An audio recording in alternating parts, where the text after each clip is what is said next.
Well, hi, folks. Shelley Edwards here. So happy to be with you for some of our Teepa clips. I'm one of the PAC mentors, and I'm very happy to be with you as we look at how do we cope with distress and create moments of joy for folks who are in a pearl state in our GEMS process. So we're going to have 4 chapters that we're going to look at today. So let me share my screen so we can talk about that. So as I said, it's coping with pearl distress and creating pearl pleasure for pearls. So what we're going to talk about in our 4 chapters, chapter 1 is a little bit of an introduction, but what's kind of interesting in this video is we watch video clips and then we do some analysis. So chapter 1 is going to be a video recording of an interaction between a pearl and an unaware care partner who happens to be Abby. Chapter 2 is going to be another pearl interaction, this time with a proficient care partner, or almost an expert care partner, Melanie. Then in chapter 3, there's a discussion that we talk about what is the difference between the first person, the unaware care partner, and how the more proficient care partner did their interaction. We'll also spend a little bit of time in that chapter talking about positioning and touching and temperature and some other things that go into making a pearl feel more pleasure or more comfortable. And then chapter 4 is Abby going back and trying a second time now that she knows a little bit more.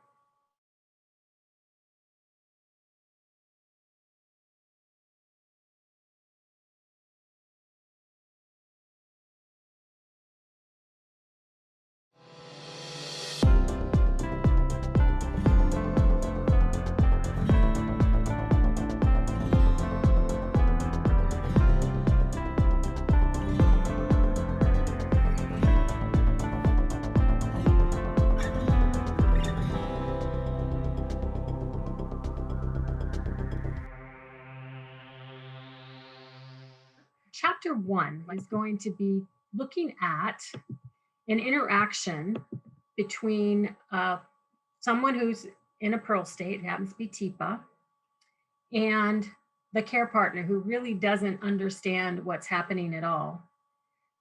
But one of the first things we want to be thinking about is how care for a pearl is different than how we care for folks in other gem states. It's kind of a mindset change. It's not just how the care is different, but it's us, and we have to learn that what we call the art of letting go, right? Teepa's going to have you hold your hands really, really tight, like we're holding on to something. We don't want to lose this person, but we need to let go because our person's not there as much as they were before, and they are transitioning to the end of their life. And it's that letting go versus just giving up on that person, that they're not there, so we don't really need to care about them. Okay? So let's watch chapter 1 in that little introduction, and let's see how Abby does her little interaction, and I'll come back at the end of the chapter. Okay? Yes, and it's quite a company. It's actually the group that you saw previously if you were with us with Rubies. I will continue to play the Pearl in this production as well. And as before, Abby will be our novice, or in some cases even unaware, because we've done something even more fancy. And we have Melanie, who's the master. And so we're going to try some things out. The focus today is on helping and living with the idea of someone is in the late stages of dementia and they're in a pearl state. So what we're focusing on is distress and pleasure. And when we talk about that, I'm going to have you get your hand out, if you would, those of you who are kinesthetic, and even if you aren't, get your hand out anyway. The real focus today is learning the art, do this, We've been holding on really tight to the person. We've been holding on to the idea that we could keep things going if we just tried hard enough, that we could keep the connections. And what we're going to learn the art of is letting go. And letting go is a really important art to learn, because what we don't want to feel like is hold on really tight, hold on, and then just give up. I just can't do it anymore. The difference between letting go of something and giving up on something, when it's a human being living with dementia, is really, really important. And it's the difference between recognizing someone who's in an early pearl state and is still able to come and be present in many, many ways. And then when we get to a place where the focus is really not on staying, it's on leaving. And that gradual art of letting someone go by recognizing what's really not important anymore and what is. And what truly remains important are moments of connection, not like a whole interaction of connection. And give the person freedom and ability to step forward or step back depending on what's going on. So when we talk about this actually requires a little bit of special programming. So let's take a look at the slide that talks about special programming. And I'm gonna let you read it first, and then we're gonna watch a video. So we're gonna go to the next slide. Next slide.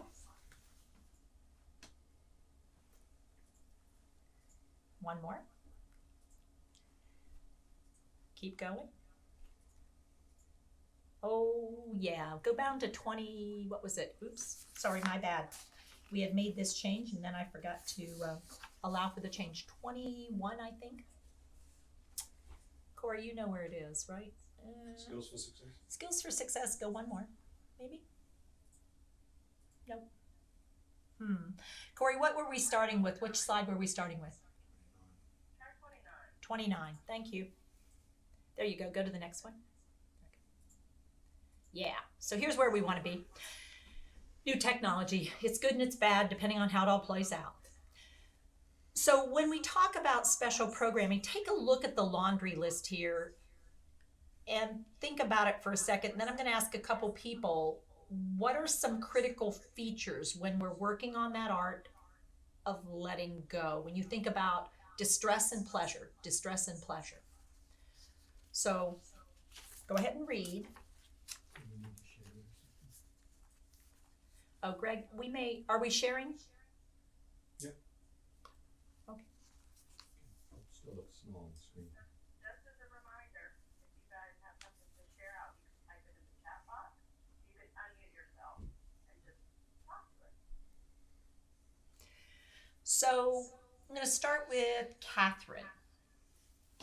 Catherine, as you read through the laundry list on special programming, thinking about distress and pleasure, what's something that struck you particularly that you'd want to be paying attention to?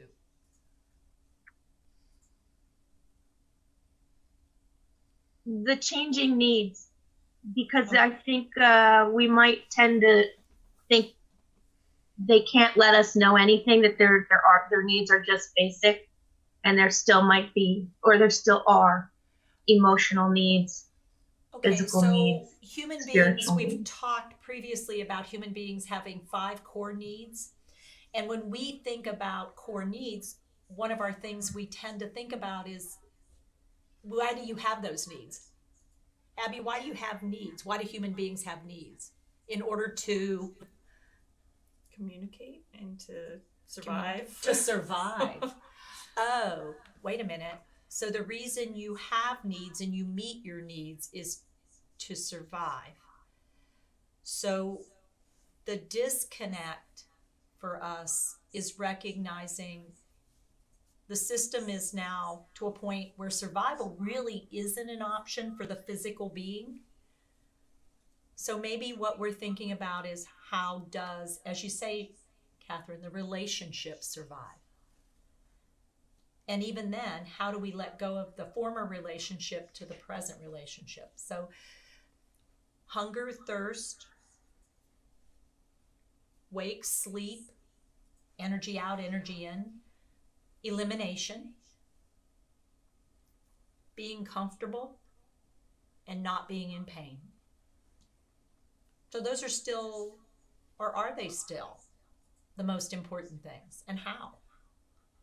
So what we're going to do is take a look, and we'll ask other people later. Let's go ahead and take a look at Abby trying to help me as an unaware caregiver who's been asked and told that her job is to help me have breakfast and start my day.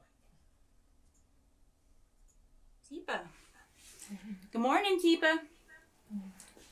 All right, Teepa, it's time for breakfast. Hey, Teepa.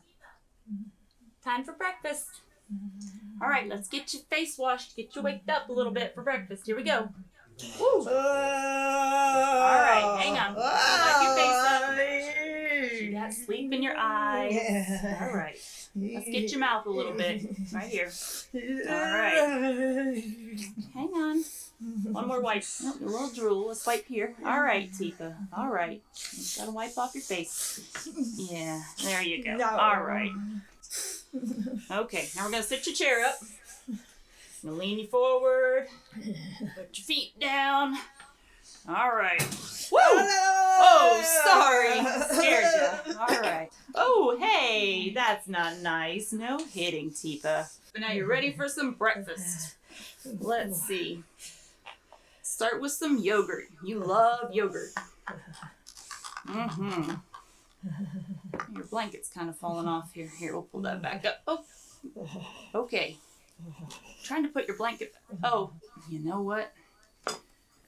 Got to put your napkin on. All right. Before we get started. All right. Let's get the blanket out of the way. Keep it clean for later. All right. Just gonna get it tucked right down in here. There we go. All right. Whoa. Come on. We gotta put your napkin on. You don't want to get your nightgown messy. All right, Teepa. Time for breakfast. Come on. We do this every day. There we go. All right.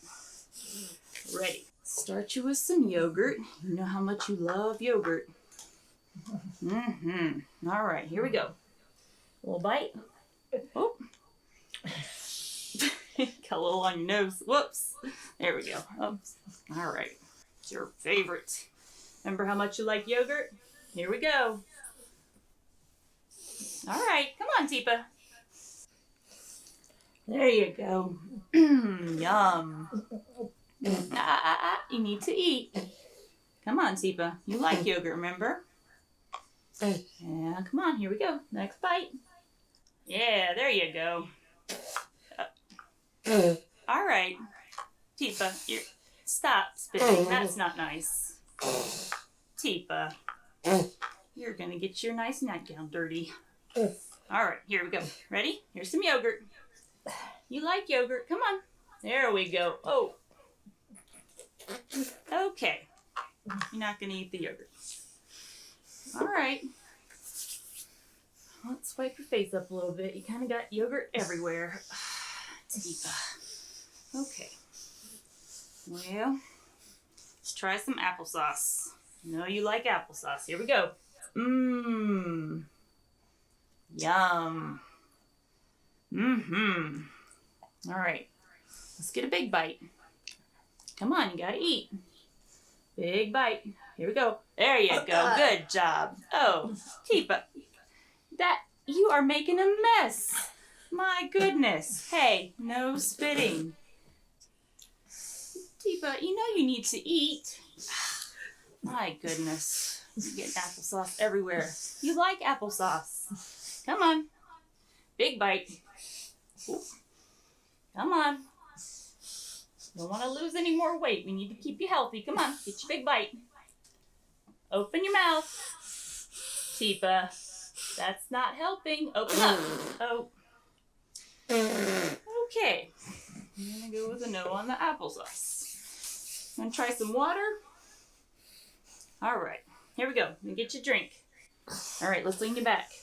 Here, lean back. There you go. Oh, there we go. Oh, careful. Careful. Making a mess.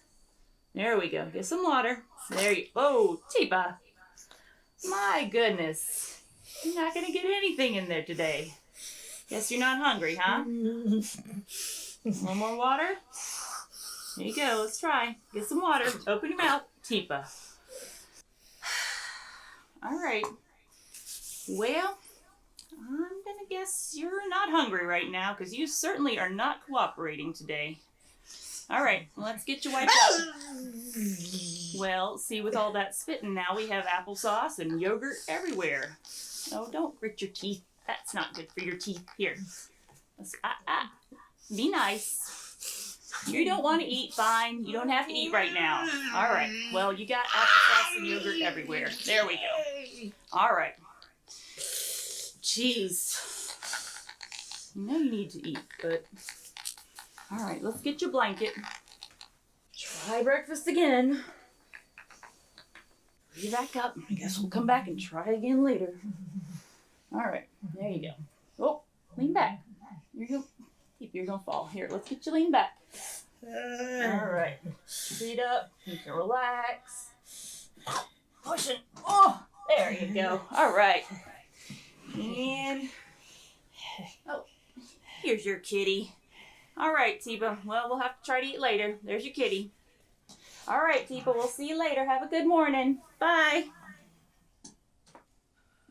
Okay, so we'll pause there. Take a deep breath, everybody. And I wish this wasn't happening across both the US and Canada and around the world, day after day, meal after meal. But unfortunately, it is what happens when people are unaware. So, Melanie, the supervisor of Abby noticed that Abby's getting pretty frustrated and Teepa's still losing weight and she's dehydrated and things are not going well. So we're going to process a little of what Abby was trying to do and what happened and why it happened. So we're going to have a couple people. We'll start with maybe Loy. Loy, if you had to say one thing that I'm going to give you one thing that you thought Abby was doing and trying to do a good job of, what was it? She had a very friendly tone in her voice. She was, hey, Teepa, we're going to have breakfast and okay here. So I think she was trying to be friendly. Okay, so when she was working with Teepa. Favorite phrase, dementia friendly. I love dementia friendly because Abby was trying really hard to be friendly. Yeah, good. That's a great one. Pam, what's something you noticed that Abby did and she was really focused on and she did really well for an unaware person? She offered a variety of different things, thinking perhaps she could find something that she wanted. Good, yeah. So when she wasn't successful with one thing, she didn't give up right away. She kept trying. I mean, she tried things that she historically knew I had liked. And so she didn't just try food either. She also then tried some fluid. I mean, she tried a lot of things. Good. Yeah, that's great. Rachel, how about you? What did you notice that Abby did that was positive? She tried.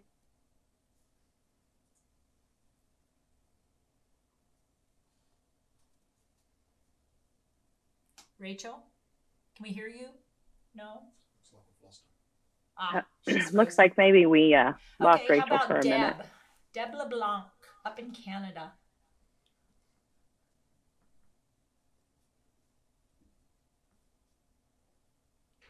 We know Deb, Deb you're on has mute. a hard time unmuting herself, but she's working on it. It's a skill. It's a skill, and I haven't had a full one of these yet. So, okay. She didn't, I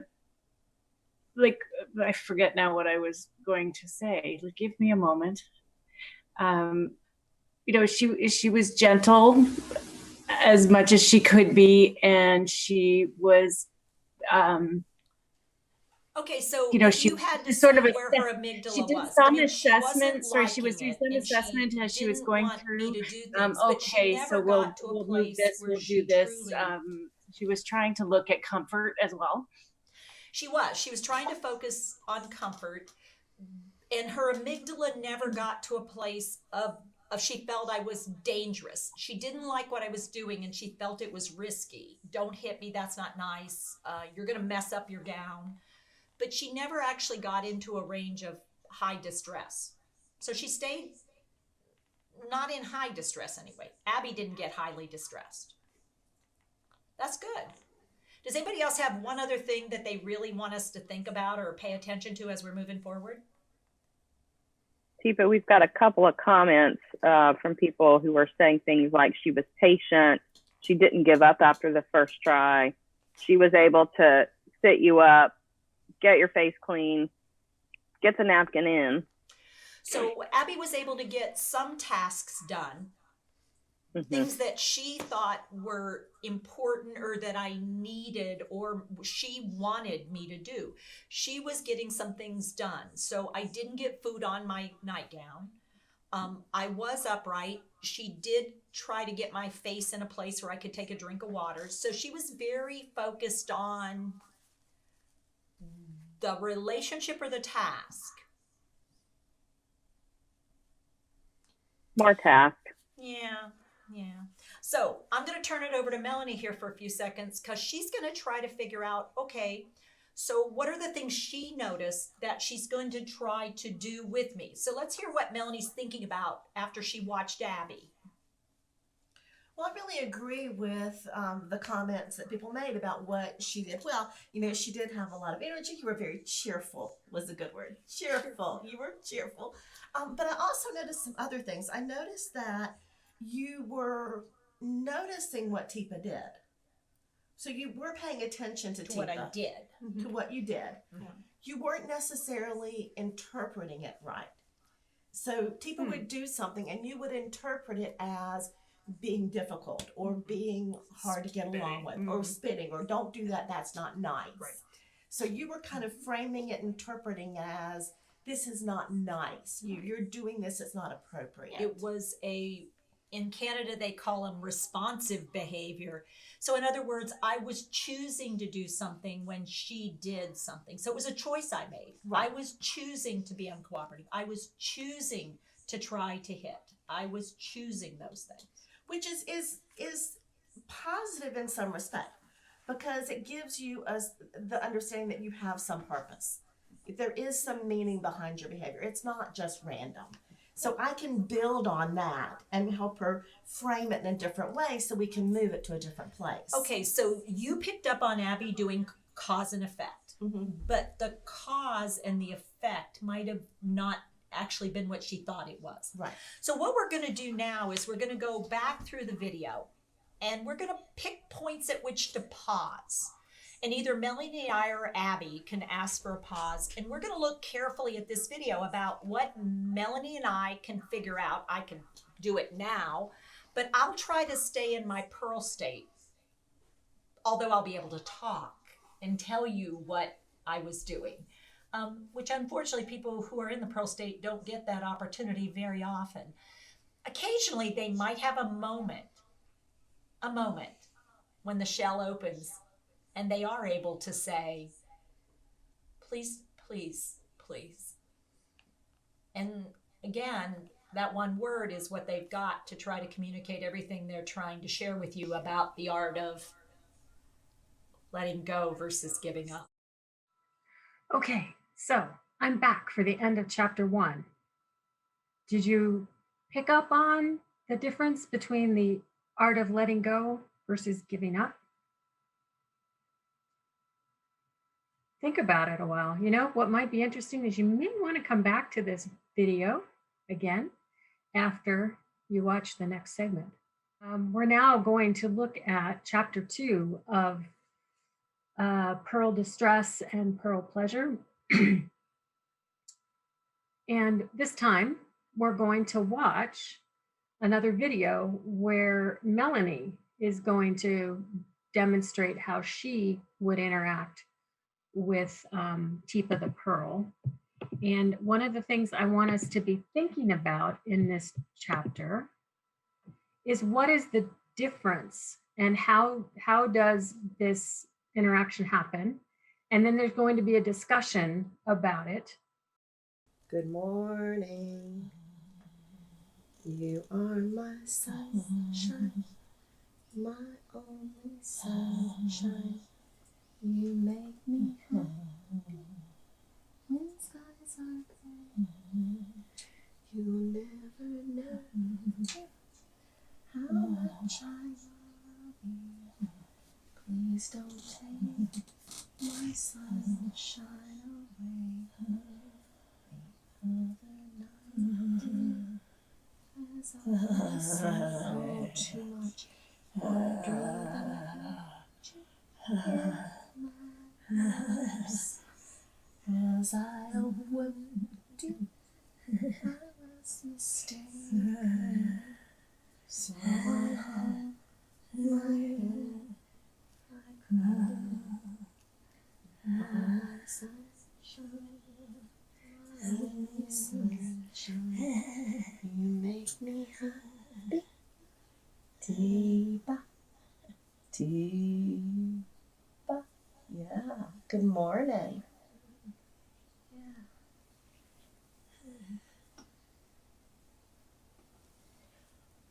1, 2, 3. Up, up, up, up, up, down, down, down, down, down, down, down, down, down, down, up, up,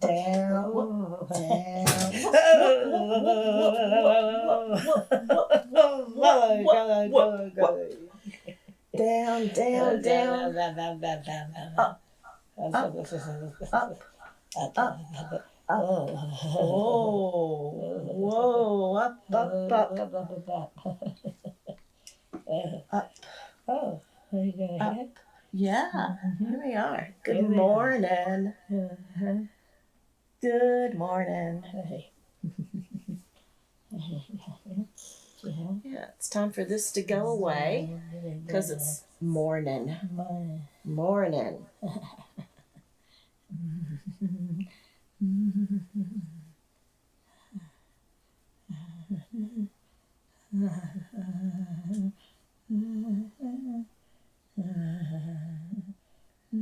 Good morning. It's nice, isn't it? Feels so nice.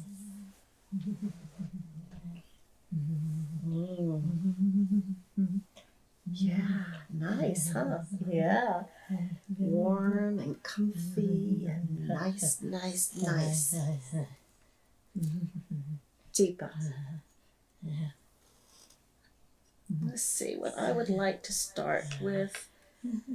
Little bit.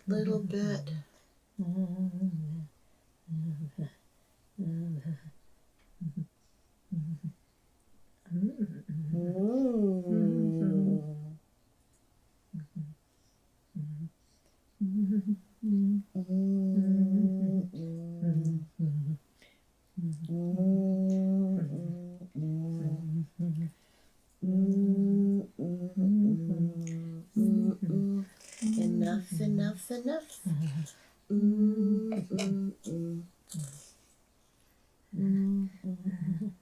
Yeah.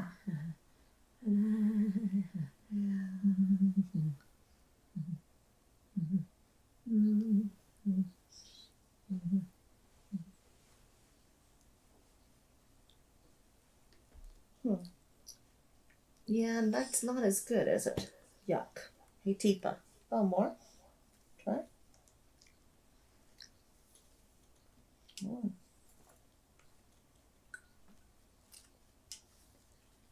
Yum. Yum. Yuck. Yum.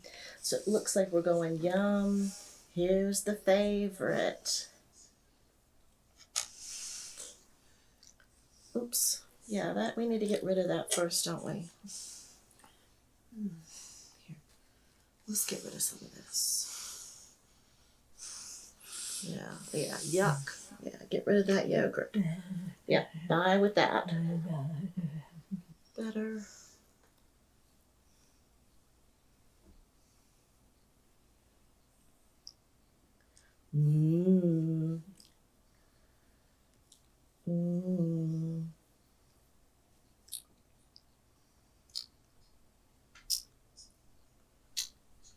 You know what?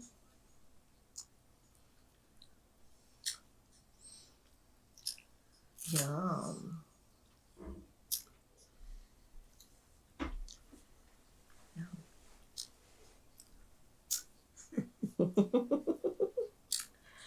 Enough.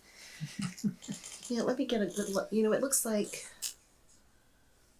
Oops, there it goes. You know, I probably should tell Abby. Your mouth looks pretty dry. I bet this would work better. I'm going to tell Abby it would work better if we gave you something to drink first. I didn't think about that, yeah. Let's see if something to drink now is a good idea. Looks like a good idea.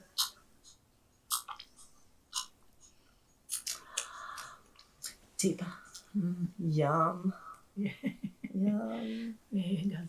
There we go. You got it. Oops.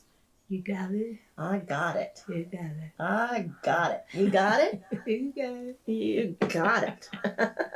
You got it. More. Whoops, a little too more. I think we could do something better with it different. Yeah. Okay. Okay.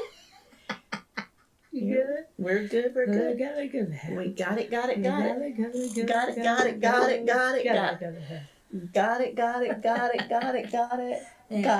And again. And again. You are my sunshine. Not that one. Not that one. That's not a good one. Yeah. And it's all and all and all. And all and all and all. Yeah. Too much. Oh, got it. Not that one. Too much. Yeah. Oh, you gonna have? Yeah, all gone. Oh my God, you gonna have? All gone. You gonna have? You gonna have? Oh, baby here? Yeah, look. You gonna have? Okay. You see, you gonna have? Oh, look at me. You gonna have? Hey. Yeah. You see it? Yeah, here it is. Now you got it. Here it is. Don't need it. Okay, well, we've got it if we need. Maybe. Hey, Teepa. Hey, Teepa. Oh, hey, you good? Meow. You coming? You coming here? Yeah, it's coming here. And we're gonna have. And we're coming. Okay. All right. Baby warm. You cut it out. You're gonna cut it out. out. We're gonna have. And we go. Here we go. Here you go here. Yeah, got it right here. I got it. Got it right here. Okay, done with me. Going down one. Going down. Going down one. 2. Oh, you got it here. Down. You got it here. Down. Get it here. Get it here. That'll give it. If you go. Go. That'll give it. Let it get all. There you come. You good here? You're good. Good? Teepa. Huh? Kitty good? Kitty. Kitty. Bye-bye. Bye-bye.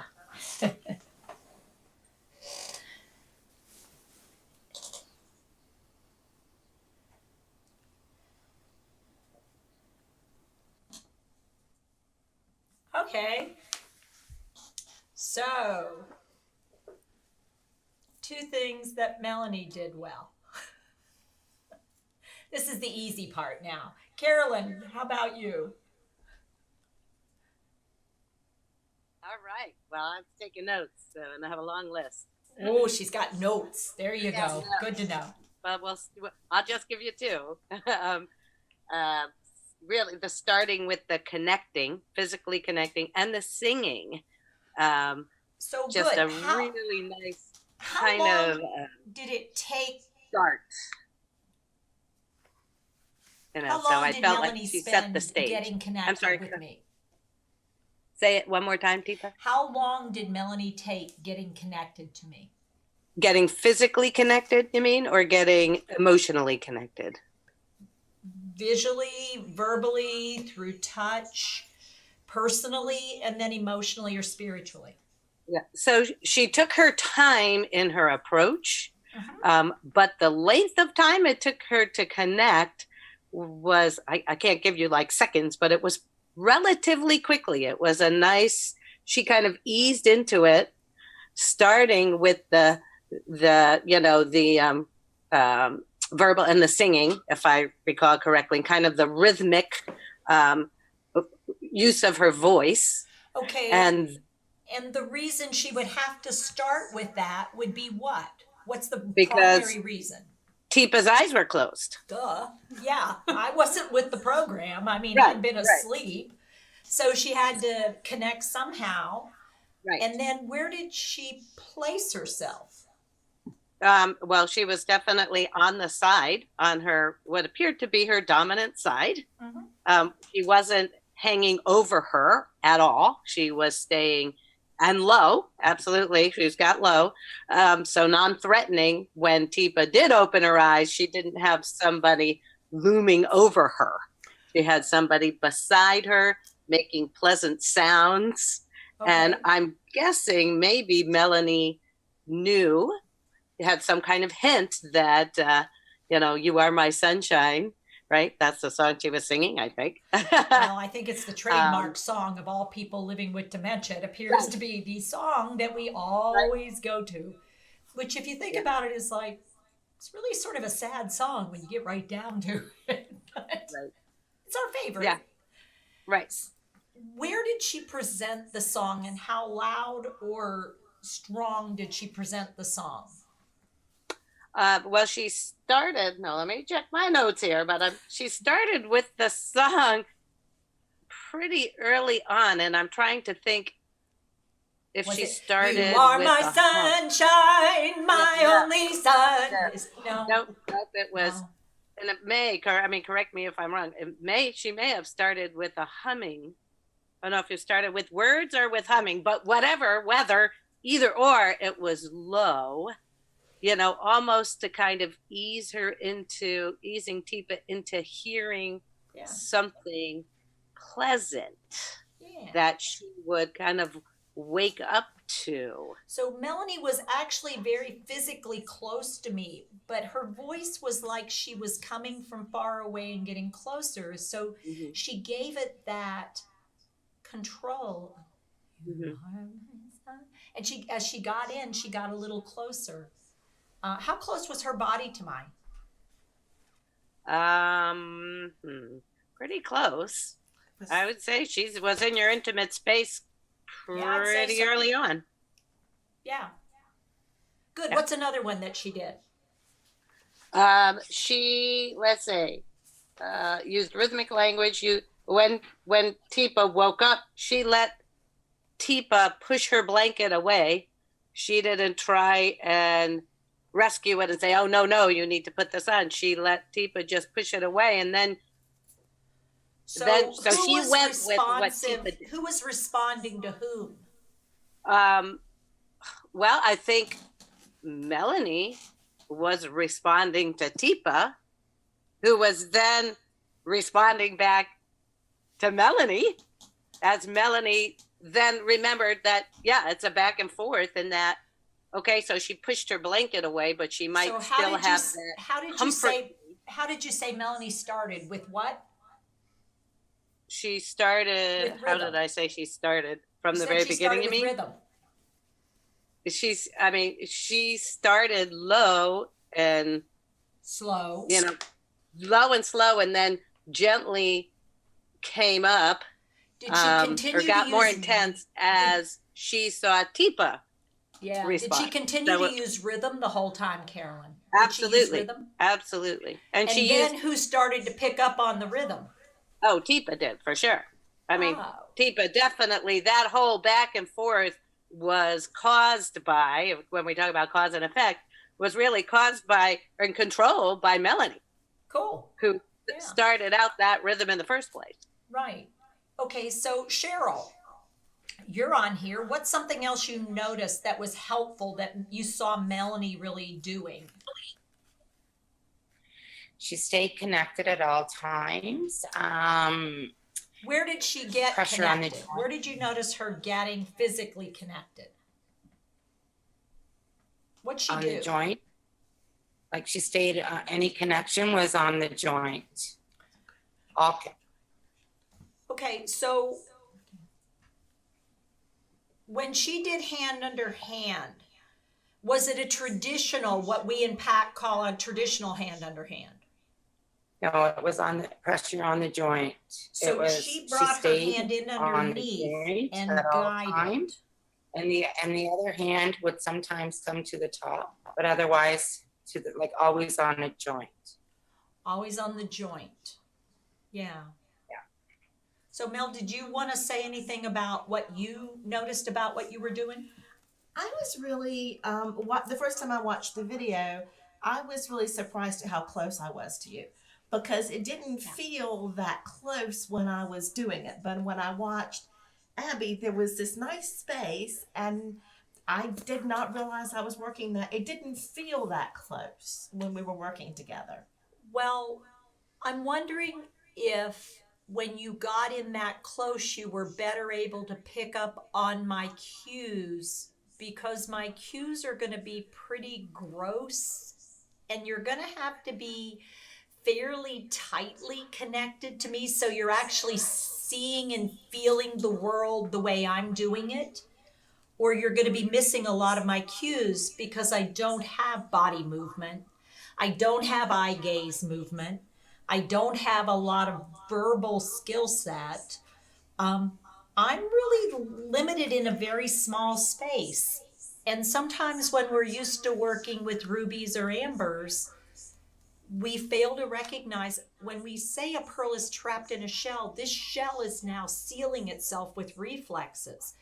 And Melanie's having to really notice any reflexive action or response versus a responsive action. And if she's not right in on that toward the core of my body, how is she going to pick up on it? And the other thing I was thinking about was vibration. Is that I was really close enough to you that you could really, if you couldn't hear process, see process, you could feel my temperature. You could feel the vibration of my humming and my singing and my speaking, the fluctuations. You could feel the rhythm, even if you weren't processing it in a different way. So when I was doing the wiping that you were doing, you started off with the wiping. What did you notice? Because you were physically present with me. That you actually finished the task. How was I doing it with a lot of skill? No. Was Didn't I matter. Was I doing it fairly strongly? What was I then able to show you or when let you were finished? So what was my finished cue? Because it's really important, and what Melanie did was her presence so close to me allowed her to really notice the little movement I do have. The difference between that and that's it. I mean, that's what I've got at best, or a head movement maybe, or pretty. Yeah. I mean, that's what I've got. So, Melanie, how were you picking up on the difference between pleasure versus distress?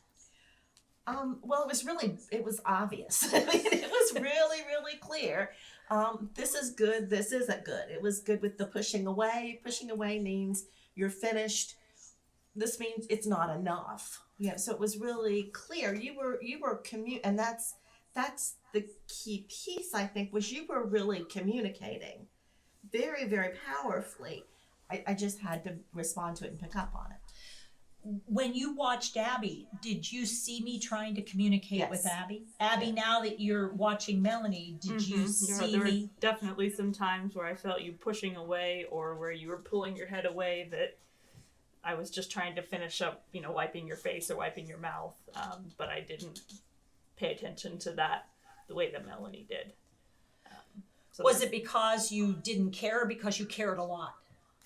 Because I wanted to make sure that I was doing a good job of what I was supposed to be doing, which was wiping your face and getting you awake. And so it wasn't that I didn't care, that I was not really thinking about it from your point of view. I was really thinking about it from being successful at getting the job done that I was supposed to do. Did you see us as equal partners, or did you see yourself as taking care of me and trying to be successful with me? I was told to make sure that you got fed, so I was taking care of you. And you sat me up so you had your best chance at swallowing safety. Right. You wiped my face because there was some stuff on my face. Right. You were getting me ready for the task. Yeah, helps you wake up. Help me wake up. Mm-hmm. And you were trying the different things because you heard that. And then you did try water to clear things out. Mm-hmm. Yeah. Yeah.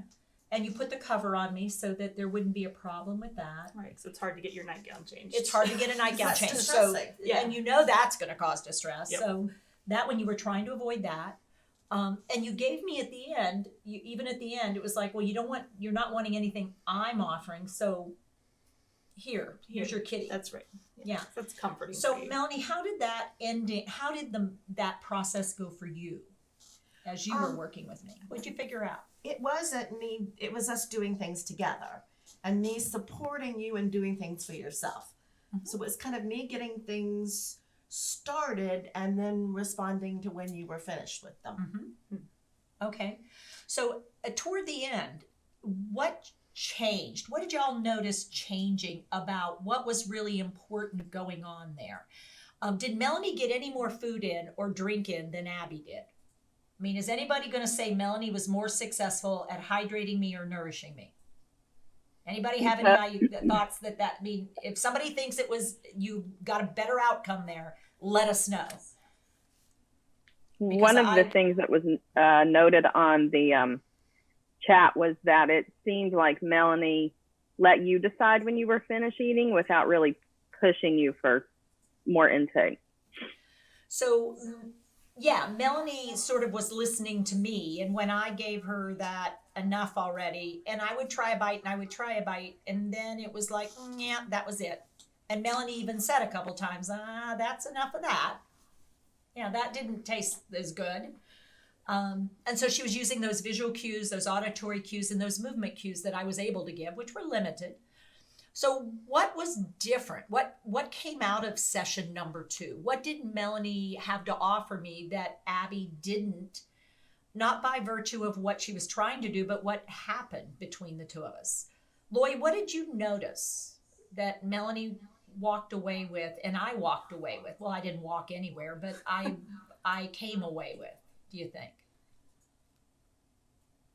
You were more satisfied. I mean, you had kind of a joy about you at the end, rather than like when Melanie gave you the kitty, you were interactive, you were a lot more engaged, whereas Abby gave you the kitty and you were just kind of like, what do I do with this?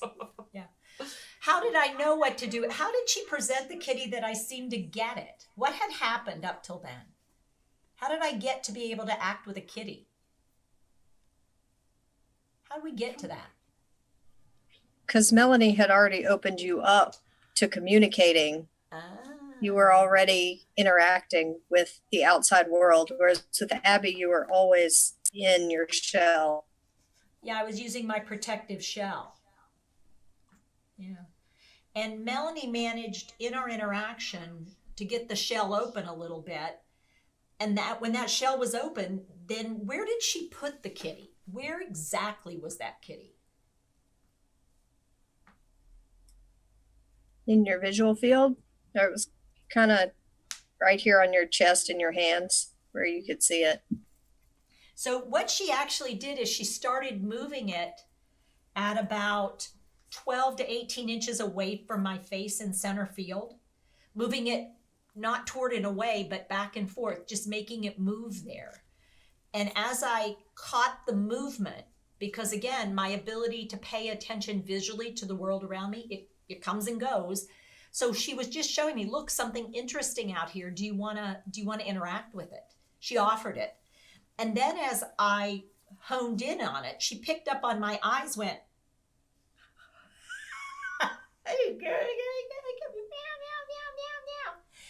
and the sound I made was a repetitive over and over sound. If my intensity and frequency and volume went up, what did Melanie do? Yeah, she followed me along. I mean, she didn't try to bring it back down or anything, so she went with it. Did she try to insert herself, or did she allow me to interact with the kitty? Yeah, it was about you and the kitty. It wasn't really about Melanie. Yeah, because was it whose moment of joy was it? Yours. Yeah.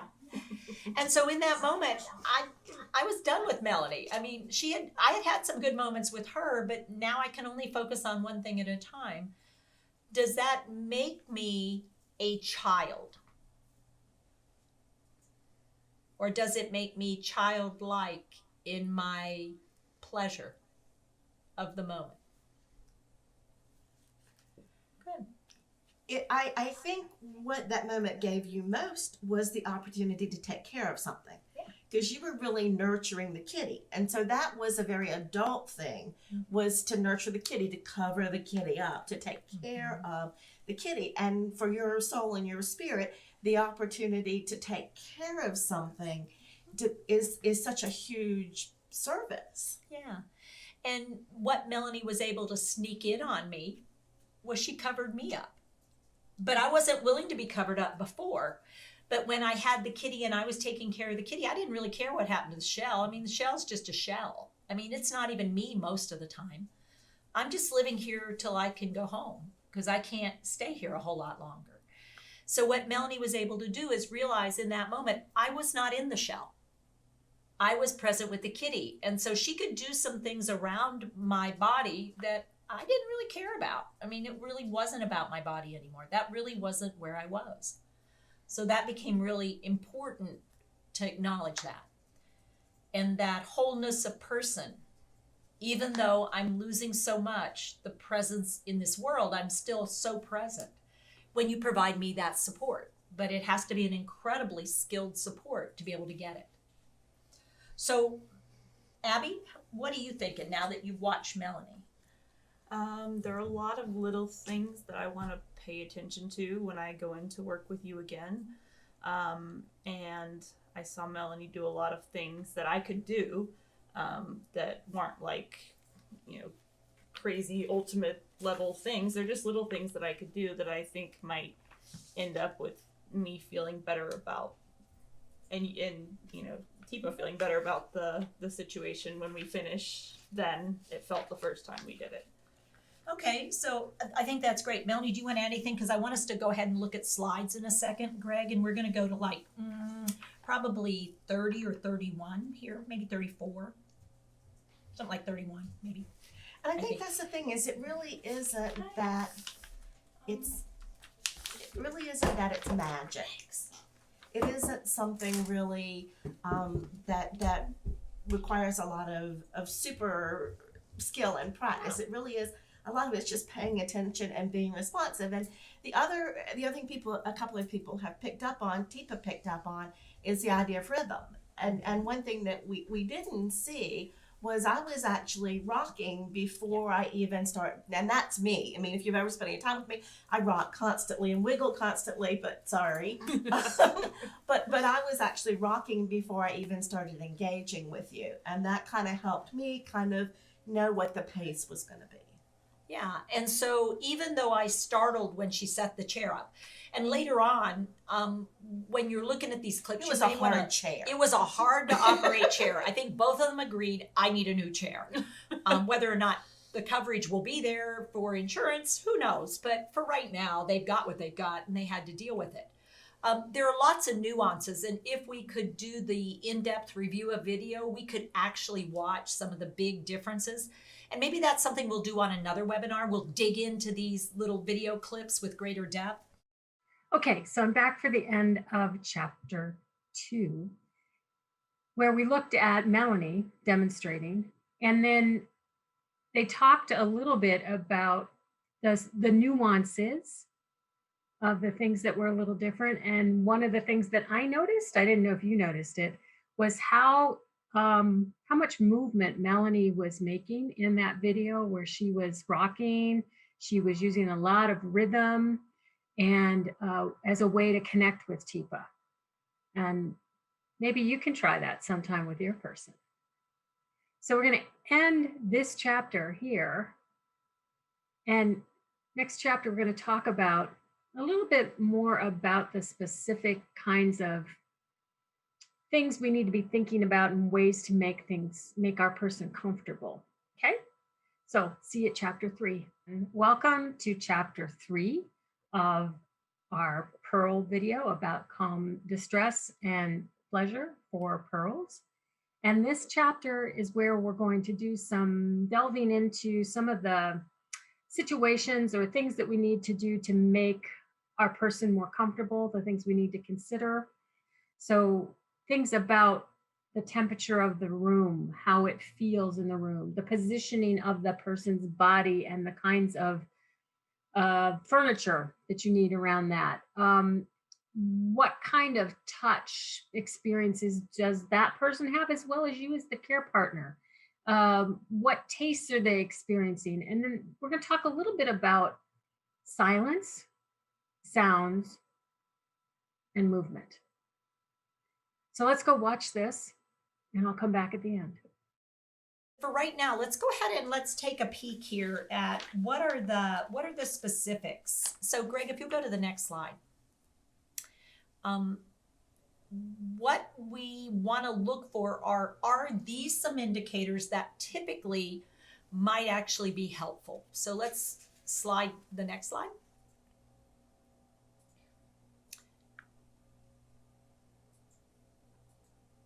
There you go. So some of the specifics that traditionally and typically will be positive for people who are in a pearl state would be that warmer temperatures are really important. And the reason warmer temperatures often are critical is the cardiac system is giving up on the peripheral. It's just too much work. It's too difficult to get circulation all the way out to the hands and to the feet. And so people's extremities tend to stay cold. They often turn blue, which is an indicator we're really getting late in the disease. But also the other thing that's very real, and I can't simulate that, is I've lost all my fat pad. I don't have any subcutaneous fat left, and I'm actually losing muscle mass. And so what I have is very thin, very fragile skin with blood vessels that usually we use our layers of fat to keep the blood vessels so that they don't get so cold when they're exposed to the environment. And so what happens is my core temperature starts to drop pretty fast whenever you apply water, or even just movement of air can make me really, really cold because I can't hold heat. I can't hold heat through most of my body. And so you'll see it a lot with hands and with feet, but it's just my whole body, my head, all of me, my ears even. Yeah. So one of the things to think about is warming the temperature in the room. Now, what that should mean to you is you need to consider that before you get in there so that you won't be so uncomfortable. Because I actually need the room as hot as you can stand it in most cases. There'll be exceptions, but you want to start that direction because it means I'm going to be more comfortable in the space around me. Additionally, think about the value of sunlight. Having sunlight on your body. It's more than just vitamin D. I mean, there's actually a sensation of the sun being on you. And it's very different than other light. It's not like a light out of a bulb. It's that sun. And for those of us who've always enjoyed moments of being in nature and being present, the opportunity to be in sunshine and to have that opportunity, which is why some folks are actually trying to do 24, those spaces that can be a 12-month space by creating the opportunity for there to be sunlight on people and exposure to sunlight. It still matters. It may not be preserving my life, but it might actually feel pretty good, but not necessarily in my eyes, especially if I have cataracts. Things like warming the blankets in the dryer and introducing them that way. And it's sort of like if anybody's ever been in surgery or after childbirth, when they put that warm blanket on, it is just like, yes, oh, I was so cold. And you don't realize how cold you were. You were freezing, literally freezing. And all of a sudden when they introduce that warm, it's just like, oh yeah. And you saw Melanie drape something. They're called dining scarves. And for pearl state, you might actually want to think about making those out of fleece. because the fleece is even warmer. And now all of a sudden I've added both a protective, but also something that can be warm and comfortable and played with a little bit. And that doesn't have to be And tucked. doesn't have to be tucked. She likes the tuck. I She don't likes like it a the lot. tucked. I think she likes the I tuck. don't like the tuck. Things like head covers and foot covers and hand covers. And if you're going to apply lotion, warm it before you apply it. Take your own hands and warm it, and even have it warm. Because there's nothing worse than having a slick something applied to you and it's cold, and now you've got it everywhere. So, that idea of warm. So, Greg, want to go to the next one? The next one to think about is positioning. And when we think about positioning, Melanie, what are some of the things that you know and you recognize that talking about positioning for people who are in the pearl state? Is to support the way their body is shaped. And so not to try to reshape their body.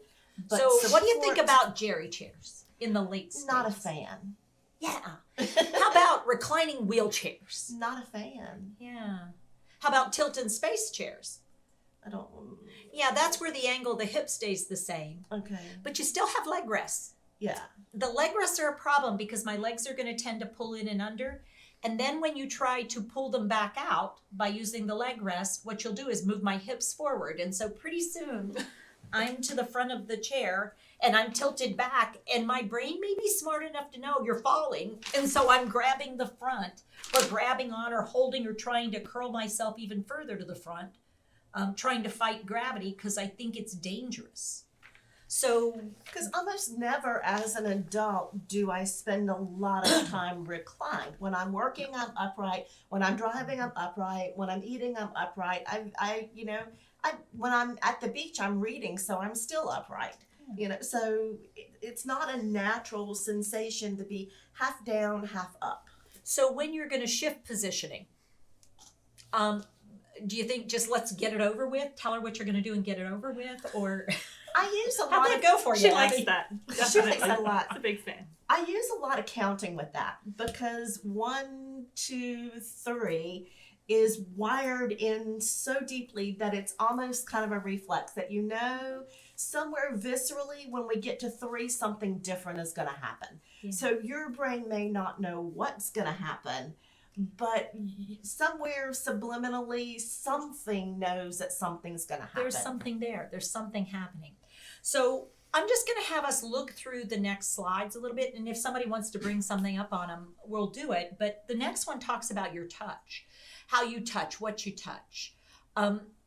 So when we're doing that touch, being aware of the temperature of your own hands, being aware of only one hand moving at a time.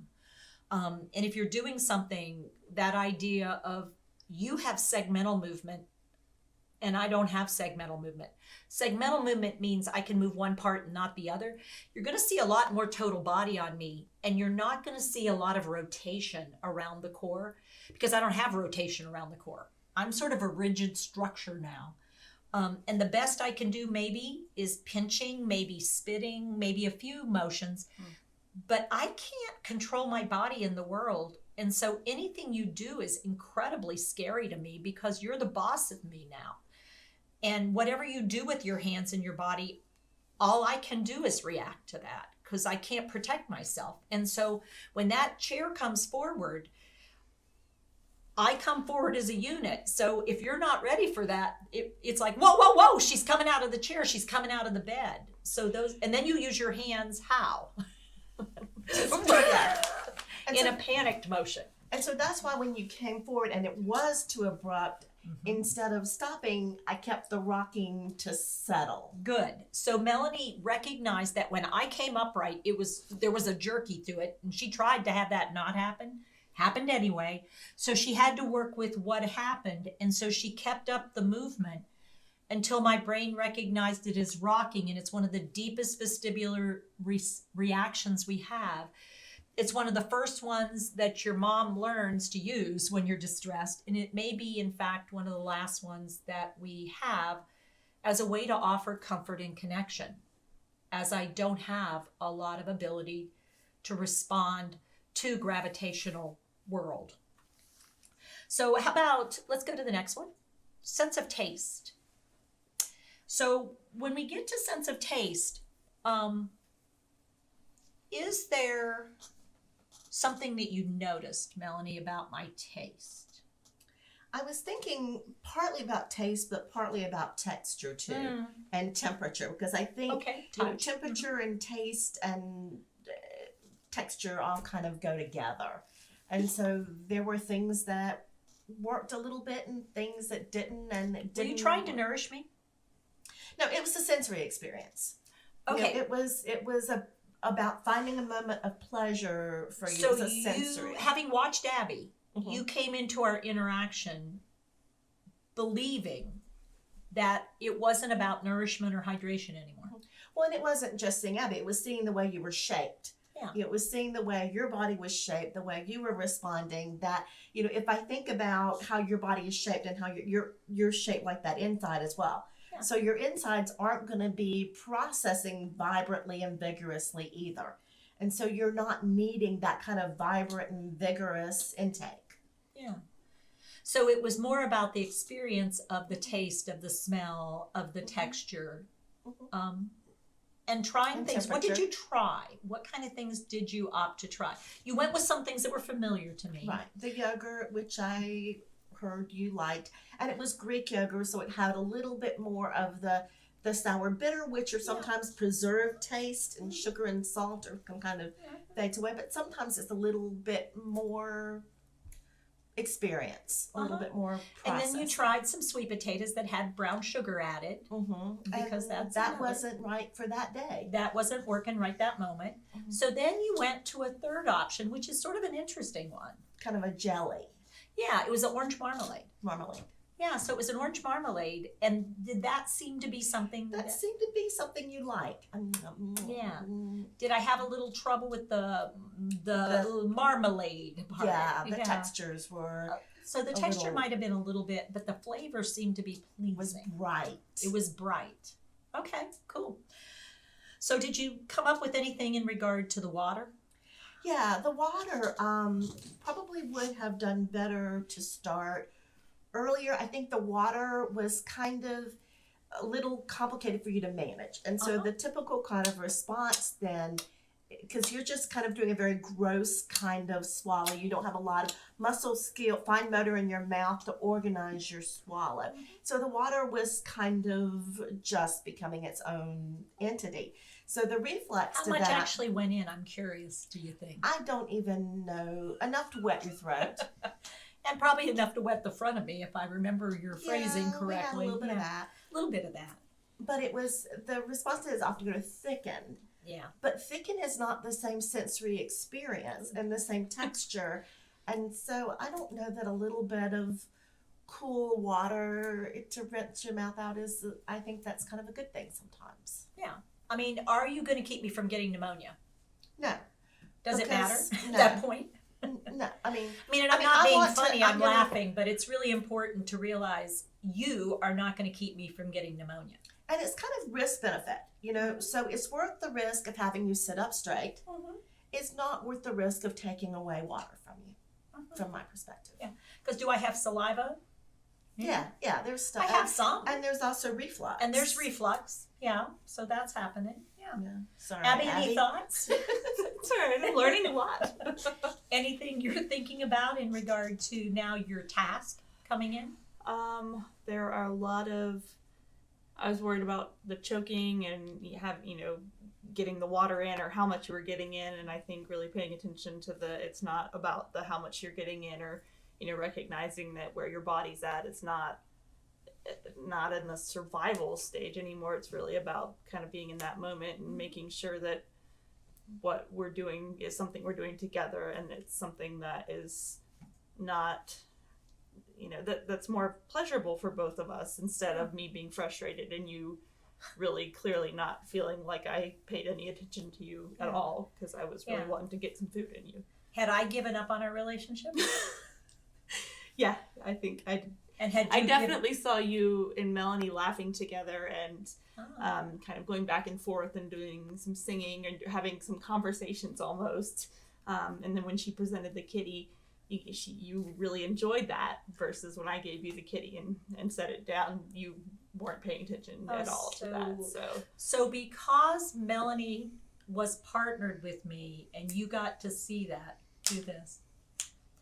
You value the skill that she used, and now you have potential to switch places with her and start to use some of those things. So the last thing I want to do before we go back to actually watching Abby, try out some of the things that she and Melanie worked on, is I want to talk about sound and silence. How many times during Abby's video did you hear my name? I talked a lot. You were bright. I was very cheerful. Wonder why Abby talks so much. What were you trying to do?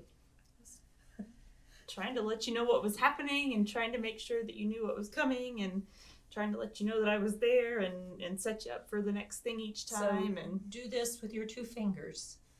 Pinching. Were we on the same page? There was some pinching on your part, so I'm gonna guess no, not exactly, because no matter what I said, you weren't really cooperating any differently. So your sound, was it making me want to come out, or did it make me want to go away? After watching Melanie, with her leaving so much more space or not talking or just picking up what you were saying, I definitely want to make sure that I talk less. Talk less. Yeah, a lot less. Mel, what were you doing? Because you like to chatter. Yeah. What were you doing? Well, the connecting was more with the rocking and the movement and responding, and giving you space, because in this one, you were actually responding pretty quickly most of the time. Sometimes with Pearls, there's a much longer, 6, 10, 30-second delay. It's harder to pick up what the cues are, but it was working. That silence was giving you time to kind of process, and it didn't feel like empty silence. It felt like connected silence. So if I have 5 ways to get things in my brain, what I see, what I hear, what I feel. Now do this, what I feel, and then what I do with what I feel. Those are now 1 and 2. Those are not simultaneous anymore. When I feel something, my brain has to take in that data, maybe not process the data and do something. Or if I'm doing something, I may or may not be aware of the sensation that doing is creating for a bit.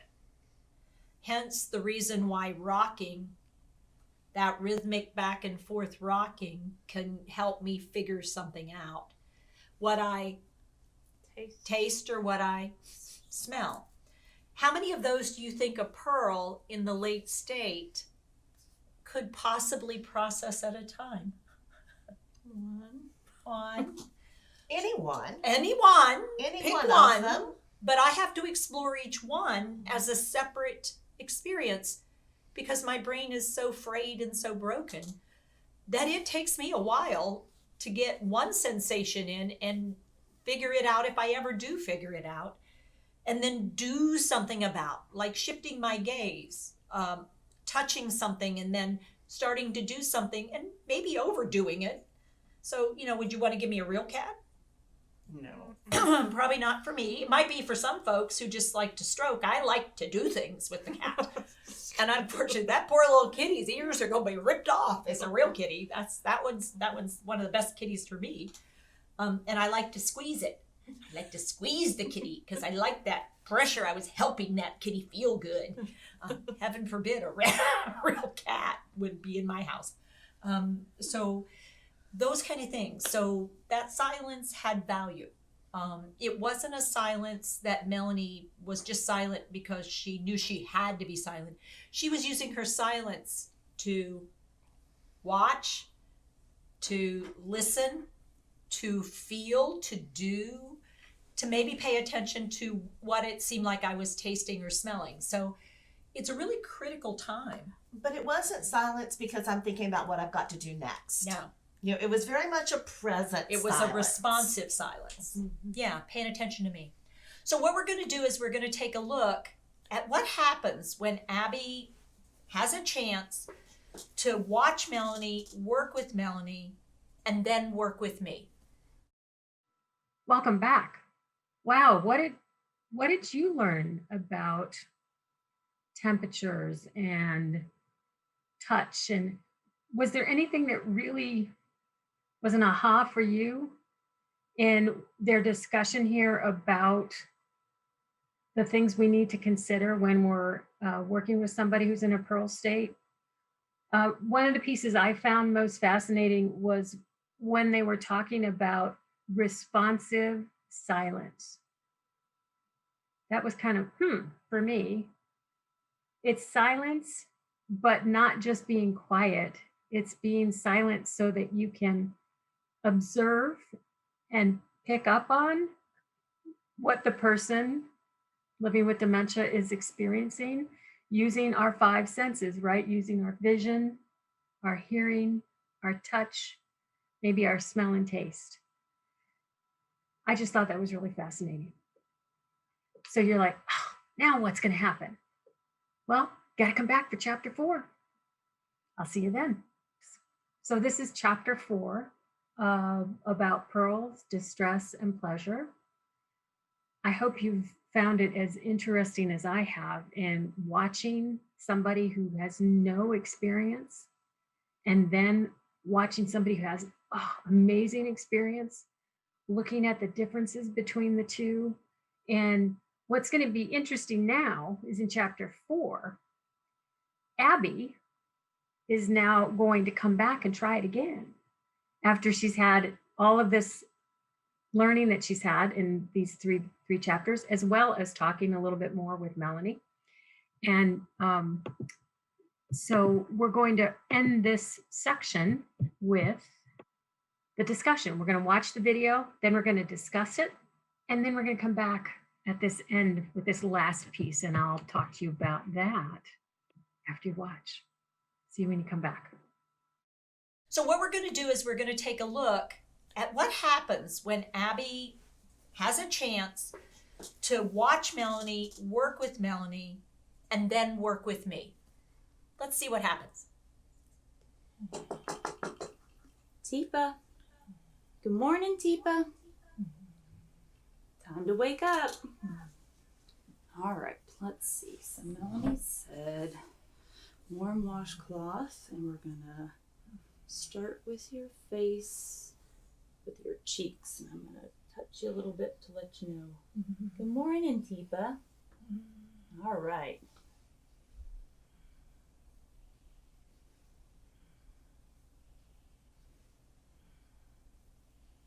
Wipe your face with the wet washcloth. It's nice and warm. All right. There we go. Nice. Good job. Well, that is much more. There you go. All right. Very nice. Your forehead. Whew. Nice and warm. All right. Thank you, Teepa. Nice job. You like that? Good morning. You done? Okay. All right. It's time for breakfast. We're going to get you set forward. Now sit up. Okay? We're going to get it nice and slow. Get your chair ready. Get a little pop. All right, here we go. We're going to lean forward. On your shoulder. Slow. Here we go. Ooh, whoa. All right. Nice job. All right. Inch it forward. There you go. All right, Teepa. So far, so good. All right, now we'll get to the food part. Let's see what he said about this. Oh, what you doing? Okay, so it looks like you're trying to take this off. You want your blanket off? Is that good? Hot? All right. Okay, we can do that.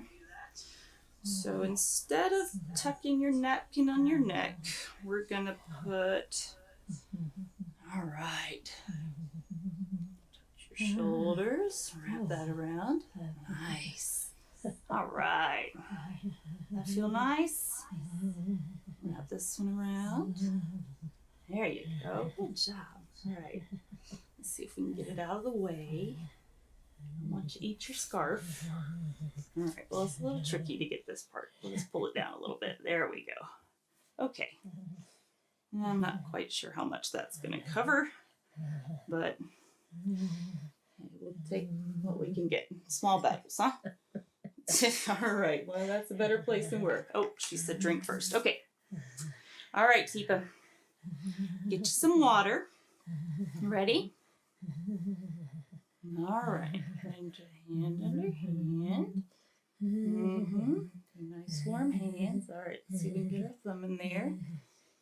All right. Squeezing awful hard. It's hard to get my thumb in there. All right, Teepa. Ready? And then get our water. All right. We're going to try not to spill it. This is tricky. All right. Here we go. All right. Nice. Ooh, good job. Take a breath. All right.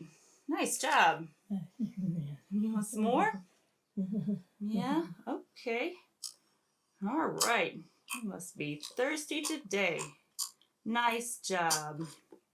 All right. Whoa. Okay, Teepa. Good job. Okay. Time for some breakfast. Here we go. We start with some yogurt.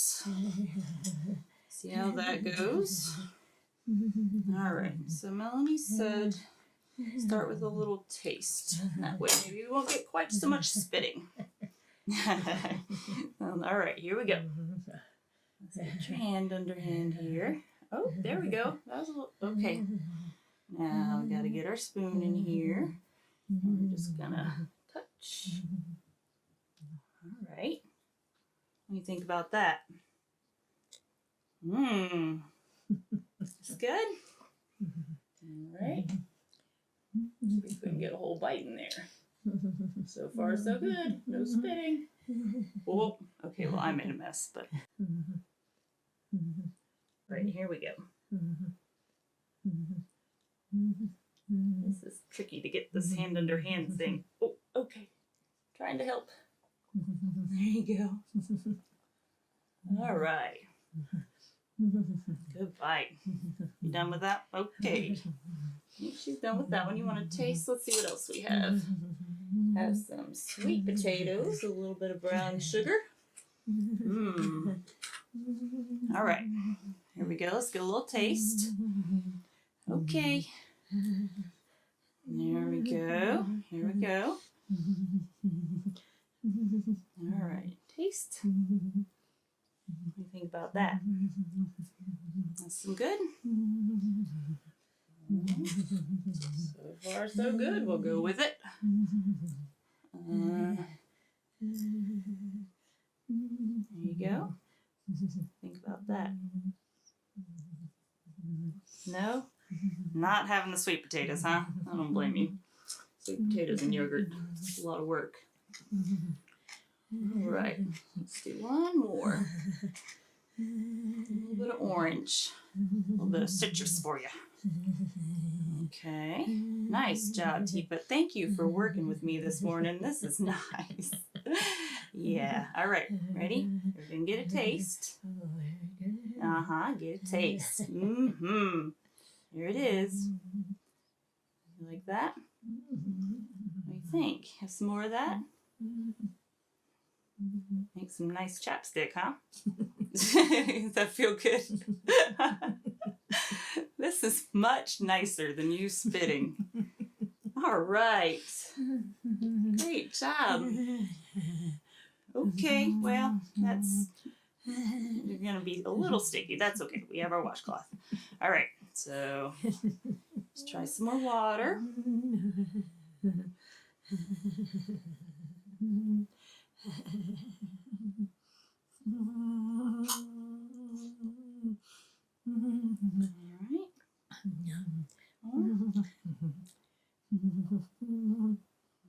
Okay.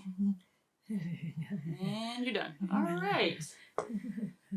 Miss Teepa, great job. That was much nicer. That Melanie knows what she's talking about, huh? All right. Get your hands wiped off. You got a little bit of jelly on there. Little bit of jelly. All right. Is that nice? Uh-huh. All right, let's wipe your face. A little bit of jelly on your face. There we go. Oh, that is not food. All right. You're silly today, huh? It's much nicer than spitting, huh? Okay, let that... Baby, give me. Yeah. Nice job, Teepa. All right. Y'all finished? Y'all finished. All right. Let's take your towel off. All right. There we go. You like that? You know what I have? I have a blanket. Soft blanket. Melanie said you might like something a little bit softer. So I brought you a special blanket today. Just like this one. All right. Let's try this one. What do you think about this? Oh, you got it? Mm-hmm. You like that? All right. Good. Yeah. Yes, good job. Get you on your legs. Keep you nice and warm. Uh-huh. All right. You get it? I got it. You got it. Doing good? Good job, Teepa. Nice job. Look at that. All right. Now lean back. Oh, yeah. Yeah, lean back. Here we go. 1, 2, 3. Yay. A little gentle. You got it. Oh, give that. I got it. Get you a chair that's slightly less. Ah, hey, Teepa. Good morning. You got it, man. Good job. Okay. Thank you. Very good. Thank you. Have a good day. Okay. All right. Bye-bye. Bye-bye. Would you like a friend? You did bye-bye already. All right. All right. You did bye-bye. You said bye-bye. Okay. Bye, Teepa. So, what do you think? What you saw was someone who went from unaware to novice. So, Abby, how'd it go? It was much more pleasant. I actually kind of enjoyed it. We laughed a little bit. And she didn't eat a whole lot more than she did the first time, but it was kind of fun. Would you want to come back? Yeah, I think paying attention to her, when she's pushing away or when she's pulling things to her. And what'd you get this time you didn't get the first time? She looked at me and were kind of happy to see me there and kind of reached out for me a little bit instead of hitting or pinching, which is what I got the first time. Yeah, so there was that spontaneous movement and that moment. Yeah. Did you know it was going to happen? No, I was not expecting it. I was trying to get your chair down and I turned around and saw you looking right at me. And I was like, oh, hey, we're both here. How did that start? Do you know how that whole sequence started? Were you thinking about how, Melody, did you notice how it started? With the blanket? It did start with the blanket. And then what did we pick up on? There was some back and forth. So there was more of you present in the... Was it just sound? I mean, we were just doing some sound back and forth. Could you understand what I was saying? No, not so much. You got it. I think I got it. When you did, Melanie said before, what's deeply embedded in our brain? Oh, the 1, 2, 3. And you used the 1, 2, 3. Uh-huh. And for some reason in that moment, that 1, 2, 3 led to a moment of, hey. So we're going to turn to the audience. What do you think about creating moments of joy and reducing distress? What did you learn from our time together today? So we'll just pick a couple people. Teepa, I just wanted to share a comment that Deb shared. She said it's interesting that we often say things like, "You did so much better today," to our people living with dementia, when it's really who that did so much better, who made those changes. Yeah, so it's really interesting how the person who actually changed was Abby. But when Abby changed, what she could perceive was the change in me. And instead of dreading the task, she came to actually find moments of pleasure with the person. And guess what? That's going to make it harder for her to do. This is the tricky part. It's going to be a lot harder to let me go because she found me. The first time it would be easier to say there's nothing here. The second time is a lot harder for us because you realize I'm still there. But I told you what's really important. It's the moments of joy. It's not nourishment, it's not hydration. It's finding that I can still be with you as I can be with you, and that's good with you. So Mel, any final words from you? That whole idea that inside that shell, that pearl is lustrous and glowing. Yeah. And it's that moment of connection is what really gives that joy and that beauty and that value and that connection. And you don't find it if you're not open to it and looking to it. And I think for some people, it's too painful to find it, and so they shut themselves off in their shell. So it's like the caregiver is shut off in her shell of brightness and doing too and cheerfulness, and Teepa then shuts off into her shell of that's annoying and distressing, and so I'm just going to go back here where it's safe and lonely, but safe. Yeah. And so it's very brave. It's very brave of that caregiver to open up and make that connection. Abby, what's your takeaway for today? My takeaway is to really pay attention to what's important and to recognize that what traditionally has been important is not necessarily important anymore, that's changing as well. So being able to change what I'm focusing on and what's valuable based on the interaction or the person or the, where we're at with things, instead of what typically I thought was important, which was getting nutrients in, and that's not. That's shifting, and allowing that to shift and being able to be present for what is there instead of expecting something specific to be there or trying to make something be there. Cool.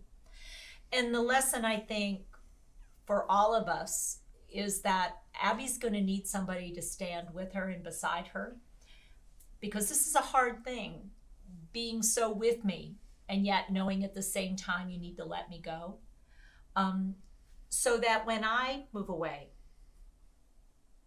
the two of you can stand together and celebrate your relationship and the relationship you used to have with me. And I can still be present, even though I can't. And again, there's two of us here. And because I need to let go and go forward, Abby's going to need someone to be with her. And learning the difference always between, are you letting go or are you giving up? And if you are letting go, how do you stay present?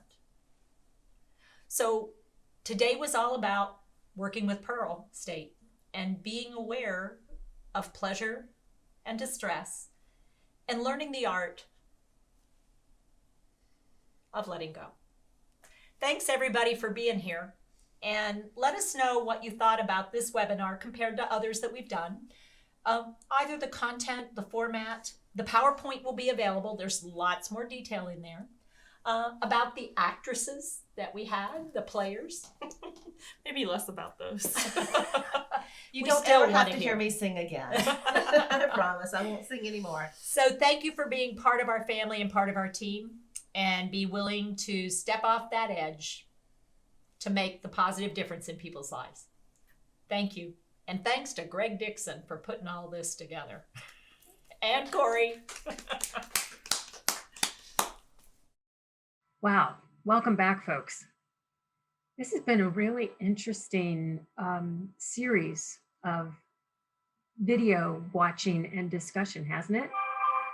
One of the things I found most interesting, or the last comment that I found most interesting towards the end of this video, was where Teepa was saying that it's going to be harder for Abby now when she's interacting, not harder in the fact that she can't do it, but she actually has been successful and now she's connected with Teepa, so that this whole art of letting go, this piece where, you know, Abby's going to have to let go of Teepa when Teepa goes.